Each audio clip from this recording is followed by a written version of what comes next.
মানে যদি আমার শুরুতে 100টা কার্বন 14 থাকে, 5730 বছর পরে সেটা 50 হয়ে যাবে। আমরা বিভিন্ন সময় অনেক জায়গায় দেখি বা পড়ি যে এই ফসিলটার বয়স হলো 20 লাখ বছর, বা এই পাথরটা 25 কোটি বছর আগে তৈরি হয়েছে। তো এই বয়সগুলা বের করার একটা কমন প্রসিডিউর হচ্ছে রেডিওমেট্রিক ডেটিং, যেখানে রেডিও অ্যাক্টিভ এলিমেন্টকে ব্যবহার করে এই বয়সগুলা বের করা হয়। তো যখন কার্বনকে একটা রেডিও অ্যাক্টিভ এলিমেন্ট হিসেবে ব্যবহার করা হয়, সেই প্রসেসটাকে বলে কার্বন ডেটিং, যে শব্দটা আমরা সবাই কম বেশি শুনছি। তো আজকে আমরা দেখব এই কার্বন ডেটিং কিভাবে কাজ করে। তো এই কার্বন অ্যাটমকে রেডিও অ্যাক্টিভ এলিমেন্ট হিসেবে ব্যবহার করার একটা সুবিধা হলো সকল প্রকার অর্গ্যানিক বডিতেই কার্বন থাকে। আমাদের অ্যাটমসফিয়ার থেকে গাছপালা কার্বন ডাই অক্সাইড শোষণ করে, খাদ্য উৎপন্ন করে, সেই গাছপালাগুলো আবার প্রাণীরা খায়। তো দেখা যায় সকল অর্গ্যানিক কোষের মধ্যেই কার্বন পাওয়া যায়, যেটা খুবই অ্যাবান্ডেন্ট। তো আমাদের অ্যাটমসফিয়ারে অনেক কার্বন অ্যাটম আছে in form of let's say carbon dioxide. তো আমি ধরে নেই এগুলো হচ্ছে আমার সেই কার্বন অ্যাটমগুলো। তো এই কার্বন অ্যাটমগুলো হলো কার্বন 12, যেখানে 6টা প্রোটন এবং 6টা নিউট্রন আছে কার্বনের নিউক্লিয়াসে। তো এটা হলো কার্বনের সবচেয়ে স্টেবল ফর্ম। তো এইটার সাথে সাথে কার্বনের কিছু অন্যান্য আইসোটোপও থাকে। যেমন কিছু থাকে কার্বন 13, যেখানে আমার প্রোটন থাকে 6টা কিন্তু আমার নিউট্রন থাকে 7টা। আবার কার্বনের রেডিও অ্যাক্টিভ যে আইসোটোপ, সেটা হলো কার্বন 14। সেখানে আমার কার্বনে প্রোটন থাকে 6টাই কিন্তু নিউট্রন থাকে 8টা, এই জন্য এটাকে বলে কার্বন 14। তো এই কার্বন 12, কার্বন 13 আর কার্বন 14 এর যে রেশিও, সেটা হলো আমার যদি 100টা কার্বন 12 থাকে তাহলে একটা থাকবে কার্বন 13। আর কার্বন 14 এর পরিমাণ অনেক কম, মানে 1 ট্রিলিয়ন কার্বন 12 এর পরিবর্তে হয়তো একটা কার্বন 14 থাকবে। তো এই কার্বন 14 রেডিও অ্যাক্টিভ এলিমেন্টগুলো কিভাবে ক্রিয়েট হয়, যে আমাদের অ্যাটমসফিয়ারে যে নাইট্রোজেন আছে সেখান থেকে সূর্যের কসমিক রে সেই নাইট্রোজেনগুলোকে যখন হিট করে, তখন একটা নিউক্লিয়ার রিঅ্যাকশন হয়ে এই নাইট্রোজেন 14টা কনভার্ট হয়ে কার্বন 14 হয়ে যায়।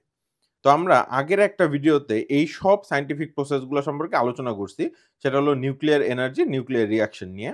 সেখানে isotope, nuclear reaction, nuclear fission, fusion, nuclear bomb কিভাবে তৈরি হয়, এই জিনিসগুলো নিয়ে বিস্তারিত আলোচনা করা আছে।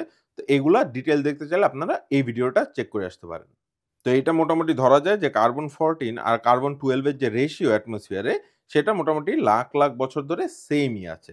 স্লাইটলি চেঞ্জ হইছে, সেটাকে পরে অ্যাডজাস্ট করা হয়, কিন্তু মোটামুটি মানে রেশিওটা সেম। তো আমরা এই ভিডিওর খাতিরে ধরে নেই যে কার্বন 12 আর 14 এর রেশিও হলো 100:60, মানে 100টা কার্বন 12 থাকলে সেখানে 60টা কার্বন 14 থাকে। তো আমাদের এই অ্যাটমসফিয়ার থেকে এই কার্বনগুলো শোষণ করে গাছপালা কার্বন ডাই অক্সাইডের ফর্মে। তো আমি ধরে নিলাম এখান থেকে কার্বন কিছু চলে গেল আমার এই গাছে, তো এই গাছটা আমার এই কার্বনগুলো নিয়ে নিছে। তাহলে এই গাছটাতেও আমার কার্বন 12 আর 14 এর রেশিওগুলোও সেমই হবে, সেটা হলো 100:60 অথবা 10:6। তো এই গাছটা যখন মারা গেল, তখন এই সমস্ত কার্বন অ্যাটমগুলো এটার মধ্যে ট্র্যাপড হয়ে গেছে। তো হাজার হাজার বছর পর যখন এই গাছের কোনো ফসিল বা কোনো অংশ আমরা বের করলাম, তার থেকে আমি যদি একটু অর্গানিক ম্যাটার বের করতে পারি, তো আমি একটা স্যাম্পল যদি নেই, সেই স্যাম্পলেও আমার রেশিওটা কত থাকার কথা, 10:6 থাকার কথা। কিন্তু সকল রেডিও অ্যাক্টিভ এলিমেন্টের একটা বৈশিষ্ট্য হলো সেগুলো রেডিয়েট করে করে ক্ষয় হতে থাকে। তো এই কার্বন 14 এলিমেন্টগুলো আস্তে আস্তে বেটা রেডিয়েশনের মাধ্যমে নাইট্রোজেন 14 এ কনভার্ট হয়ে যাবে। তো এই কনভার্ট হওয়ার যে রেটটা, সেটা প্রকাশ করে আমার হাফ লাইফ দিয়ে। তো রেডিও অ্যাক্টিভ এলিমেন্টের হাফ লাইফ বলতে বোঝায় যে আমার যতগুলো কার্বন 14 ছিল, কিছু বছর পরে সেই কার্বন 14 গুলো আমার অর্ধেক হয়ে যাবে, বাকি অর্ধেক কনভার্ট হয়ে নাইট্রোজেন 14 হয়ে গেছে। তো কার্বন 14 এর ক্ষেত্রে এই হাফ লাইফ হলো 5730 বছর। মানে যদি আমার শুরুতে 100টা কার্বন 14 থাকে, 5730 বছর পরে সেটা 50 হয়ে যাবে। আরও 5730 বছর পরে সেটা হয়তো 25টা হয়ে যাবে। তো এইভাবে কার্বন 14 এর পরিমাণ কমতে থাকবে। তো আমি এখন এই পুরানো গাছ থেকে কিছু কার্বন এক্সট্রাক্ট করলাম, যেটা আমার হয়তো ফসিল হয়ে গেছে। তো এখানে আমাদের রেশিওতে কত থাকার কথা ছিল অরিজিনালি, 10:6, মানে 10টা কার্বন 12 থাকলে 6টা থাকবে কার্বন 14। তো আমি দেখি আমার এখন কয়টা আছে। তো আমি দেখতে পাচ্ছি, আমি যদি গুনি, তো আমি এখানে দেখতে পাচ্ছি আমার কার্বন 12 আছে 10টা, কিন্তু কার্বন 14 আছে 3টা। মানে আমার ইনিশিয়ালি রেশিওতে থাকার কথা ছিল 6টা, কিন্তু এখন আছে 3টা। মানে 3টা কার্বন কমে গেছে। মানে এটা হাফ হয়ে গেছে। তো আমরা জানি এই হাফ হয় কত বছরে? আমরা দেখছিলাম যে কার্বন 14 এর হাফ লাইফ হলো 5730 বছর। এর মানে আমরা বলতে পারবো এই গাছটা যখন মারা গেছে তখন থেকে এখন পর্যন্ত 5730 বছর পার হইছে। সেই কারণে আমার কার্বন 14 টা, যেটা আমার 6টা থাকার কথা ছিল 10টার এগেইনস্টে, সেখানে আছে মাত্র 3টা, মানে হাফ হয়ে গেছে। তো আমরা বলতে পারি এই গাছটা 5730 বছর আগে জীবিত ছিল। তো কার্বন ডেটিং এর কিছু লিমিটেশনস আছে। যেরকম কার্বন পাওয়া যায় অর্গানিক ম্যাটারে, কিন্তু আমরা যখন ইনঅর্গানিক ম্যাটারের বয়স বের করব তখন আর এটা কাজ করবে না। আবার কার্বন 14 এর হাফ লাইফ হলো 5730 বছর।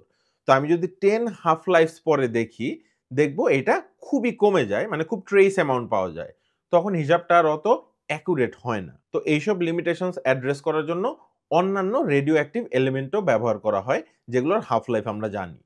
আবার এই মেথডের আরেকটা ক্রিটিসিজম হলো যে এই যে কার্বন 12 আর কার্বন 14 এর রেশিও আমরা ধরে নিচ্ছি সবসময় একই ছিল, সেটা তো নাও হতে পারে।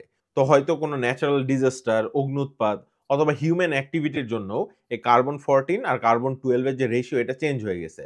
তো সায়েন্টিস্টরা সেজন্য কিছু মেথড ইউজ করে যে কার্বন 14 আর কার্বন 12 এর যে রেশিওটা, এটাও যে স্লাইটলি চেঞ্জ হয়েছে সেটাকেও তারা অ্যাকাউন্ট করে যখন কার্বন ডেটিংটা করে।